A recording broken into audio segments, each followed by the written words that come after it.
عثمانیہ ادارہ ہر آنکھ کا تارا۔ الحمدللہ نحمده ونستعینه ونستغفره ونؤمن به ونتوکل علیہ ونعوذ باللہ من شرور انفسنا ومن سیئات اعمالنا من يهده الله فلا مضل له ومن يضلل فلا هادي له ونشهد ان لا اله الا الله وحده لا شريك له ونشهد ان سيدنا ومولانا محمدا عبده ورسوله اما بعد فاعوذ بالله من الشيطان الرجيم بسم الله الرحمن الرحيم يا أيها الذين آمنوا ادخلوا في السلم كافة ولا تتبعوا خطوات الشيطان إنه لكم عدو مبين. قال الله تعالى في مقام آخر إن الدين عند الله الإسلام. صدق الله العظيم.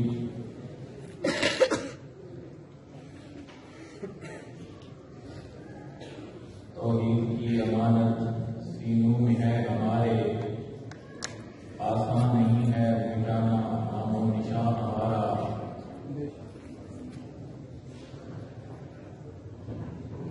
باطل سے ڈرنے والے آسمان نہیں ہیں ہم، 100 بار کر چکا ہے وہ امتحان ہمارا. میرے انتہائی قابل قدر جناب عزت وہاب حضرت مولانا عاشق صاحب دامت برکاتہم، اسی طرح شیخ الحدیث حضرت مولانا خلیل الرحمان قانی صاحب دامت برکاتہم، استاد الحدیث حضرت مولانا خادم حسین صاحب دامت برکاتہم، ہمارے مخدوم جناب حضرت مولانا غلام صدیقی صاحب دامت برکاتہم،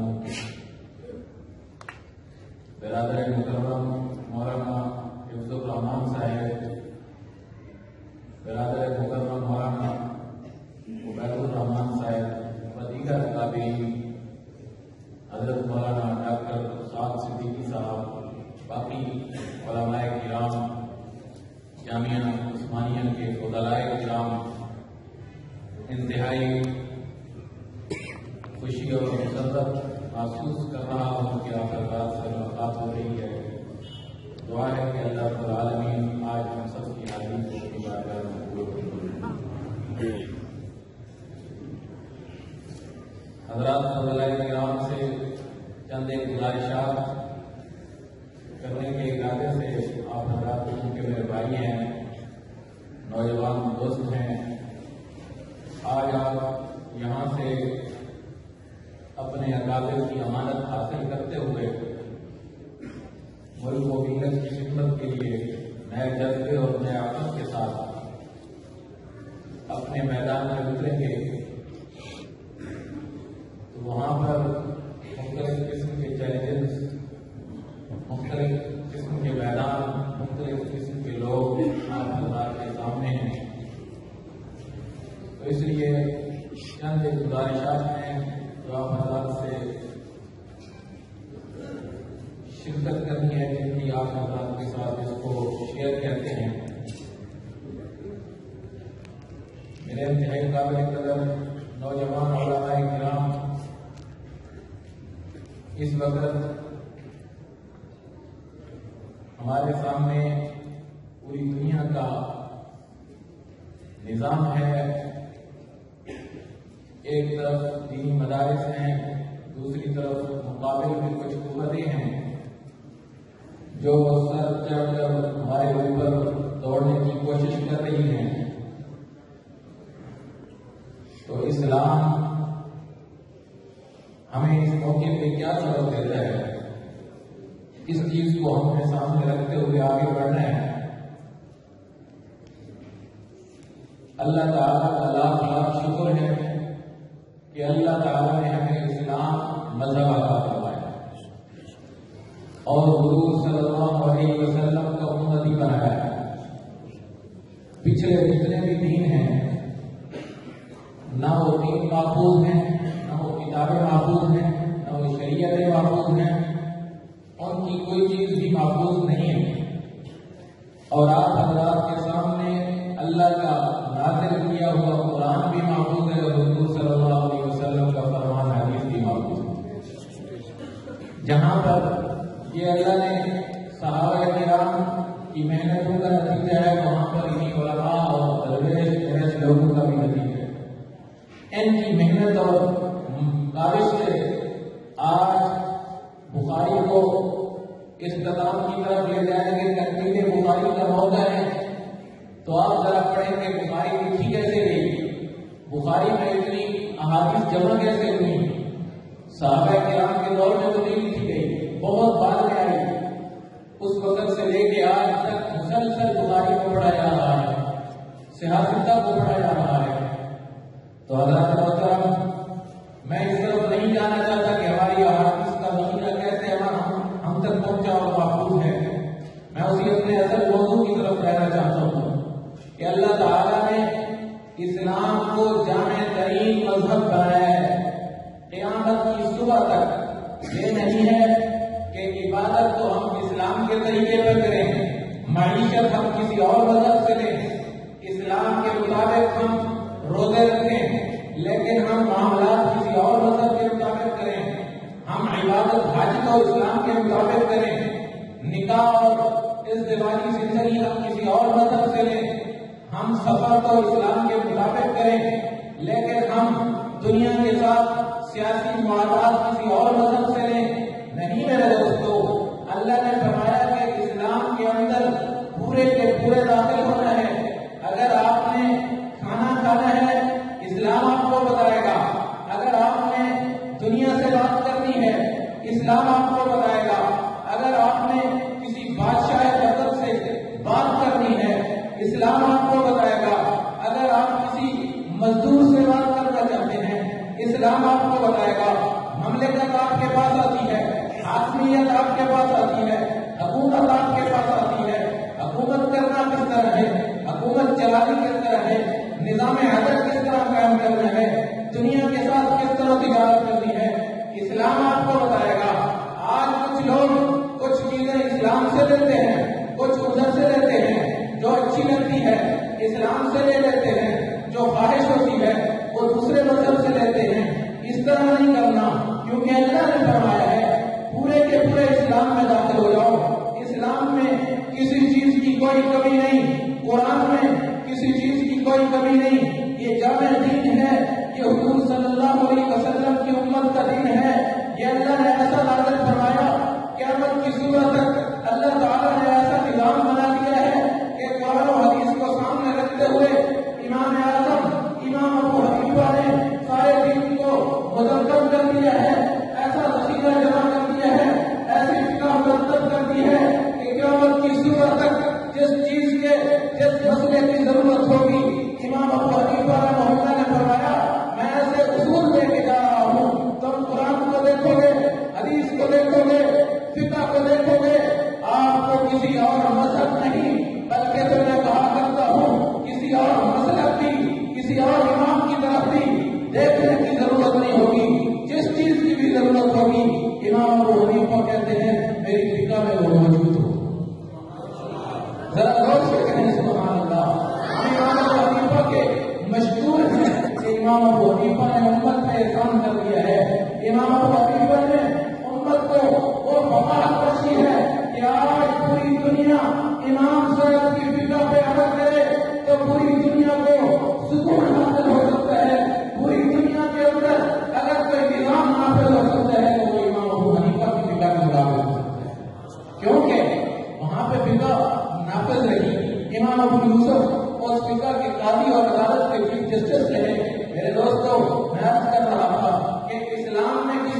کی کوئی کمی نہیں ہے. اسلام نے مزدور کو بھی وہی حق دیا ہے جو عام انسان کو دیا ہے, عورت کو بھی وہی حق دیا ہے جو عام انسان کو دیا ہے, حاکم وقت کو بھی وہی حق دیا ہے جو عام انسان کو دیا ہے. تو ہمیں کس چیز کی ضرورت ہے؟ ہم ادھر ادھر کیوں دیکھتے ہیں؟ ہم کہیں سے کیوں بھی مانگے؟ ہمیں کسی چیز کی ضرورت نہیں. ہمیں اللہ نے سب کچھ پورے کا پورا دین دے دیا ہے. جہاں ہمیں ضرورت پڑے گی, کسی وسیلے کی ضرورت پڑے گی, تجارت معیشت کی پڑے گی, معاملات کی پڑے گی, جہاں سائنس 50 سال کے بعد پہنچتی ہے, 1400 سال پہلے حضور صلی اللہ علیہ وسلم کے دین میں وہ چیز پہلے موجود ہوتی ہے. سائنس کو بعد میں پتہ چلتا ہے, ٹیکنالوجی کو بعد میں پتہ چلتا ہے, مشینوں کو بعد میں پتہ چلتا ہے. میرے آقا کو اللہ نے پہلے بتا دیا ہوتا ہے. قرآن پڑھتے چلے جاؤ, سائنس کھولتے چلے جاؤ, قرآن میں سب کچھ موجود ہے, سارے علوم موجود ہیں, ساری دنیا کی چیزیں موجود ہیں.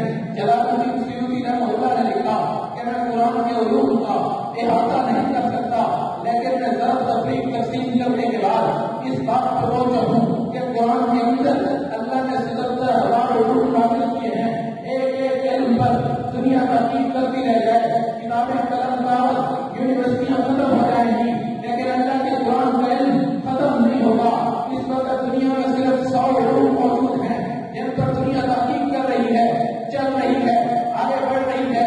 100 علوم کی تحقیقات مکمل نہیں ہوئی, لیکن 77,000 علوم اللہ نے قرآن میں نافذ فرما دیے ہیں, نازل فرما دیے ہیں. وہ کون لوگ آئیں گے جو ان کو دیکھیں گے؟ اللہ نے قیامت قائم کر دینی ہے, لیکن قرآن کے علوم ختم نہیں ہوں گے. ہم اس میں دیکھیں, ہم اس میں ہوتے لگائیں, ہم اس میں دیکھیں, تفاسیر کو پڑھیں, قرآن کو سمجھیں, قرآن کا مطالعہ کریں. پوری دنیا کے اندر اس وقت ایک ایسی کتاب ہے جس میں پوری دنیا کے نظاموں کا مطالعہ کرایا گیا ہے, ایک قوم کا تعارف کرایا گیا ہے. اگر ہم اپنے قرآن کو صحیح طرح جس طرح نازل ہوا ہے اس طرح پڑھ کر امت کے سامنے لے جائیں, بلکہ وہ اپنی ولوایا کے ساتھ ہم اس میں بتائیں کہ اس میں تجارت ہے, اس میں معیشت ہے, اس میں عدل ہے, اس میں نظام ہے, اس میں سیاست ہے, اس میں خدمت ہے, اس میں حقوق ہیں. دنیا کی ساری کتابوں کو ایک سائڈ طرف کرو اور قرآن کو ایک طرف رکھو.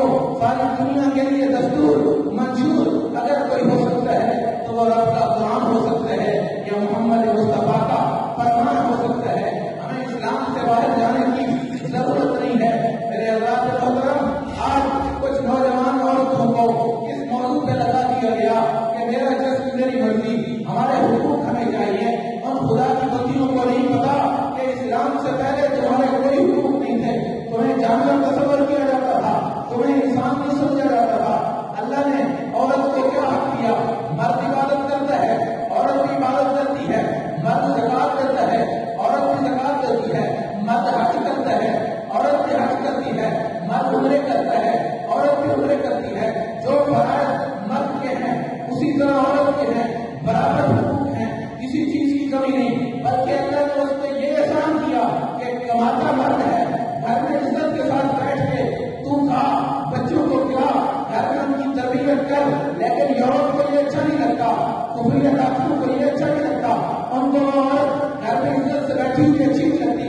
اس کو اٹھا کے بازار میں لائے, بسوں میں لائے, جہازوں میں لائے, ہوٹلوں میں لائے, اڈوں میں لائے. میرے دوستوں, آپ بتائیں کہ عورت کی کوئی عزت ہے یا یہ عزت ہے؟ اسلام نے عورت کو عزت دی یا انہوں نے دی ہے؟ میں ان بہنوں سے کہنا چاہتا ہوں, مسلمان بہنوں سے جو پاکستان میں وہ کلچر لانا چاہتی ہیں, آپ سے پہلے میرا جسم اور میری مرضی کا نعرہ ایک دفعہ مصر میں بھی لگا تھا. قرآن سے ہمیں اشارہ ملتا ہے, کالا کھائی غلط, اس نے بھی نہیں سمجھا تھا کہ میرا جسم ہے جو میں مرضی کروں. لیکن پیغمبر خدا یوسف علیہ السلام نے کہا تیرا جسم ہوگا لیکن تیری مرضی نہیں ہے. کالا اللہ, یہ کام نہیں ہو سکتا, یہ کام نہیں ہو سکتا. اس عورت نے کہا کہ میں اس خود پہ پردہ ڈالتی ہوں کہ کہیں مجھے وہ نہ دیکھ لے, مجھے اس سے حیا آتی ہے. یوسف علیہ السلام فرماتے ہیں تو اس خود کو دیکھ کے تجھے حیا آتی ہے تو مجھے اپنے خدا کو دیکھ کے, مجھے رب کو دیکھ کے حیا آتی ہے. تجھے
مضبوط ہوں گے، میدان میں اترے دلائل کے ساتھ اترے. ہم نے دلائل کے ساتھ جانا ہے، ہم نے کسی اور جنگ کے ساتھ نہیں جانا، جذبات کے ساتھ نہیں جانا. دشمن کو دلیل کے ساتھ جواب دینا ہے. جیسے مفتی محمود رحمۃ اللہ نے اسمبلی کے اندر پارلیمنٹ میں قادیانی کو دلائل کے ساتھ جواب دیا تھا، وہ لاجواب ہوا تھا. وہاں پہ ختم نبوت کا مسئلہ حل ہو گیا. آج پوری دنیا میں قادیانی چیختے ہیں کہ ایک مدرسے کے مولوی نے پوری دنیا کے اندر ہمیں دلیل کر دیا. حضرات محترم، ہم بھی ان کے وارث ہیں، آپ بھی ان کے وارث ہیں. آپ نے میدان کو خالی نہیں چھوڑنا. جہاں پر بھی کوئی باطل ہو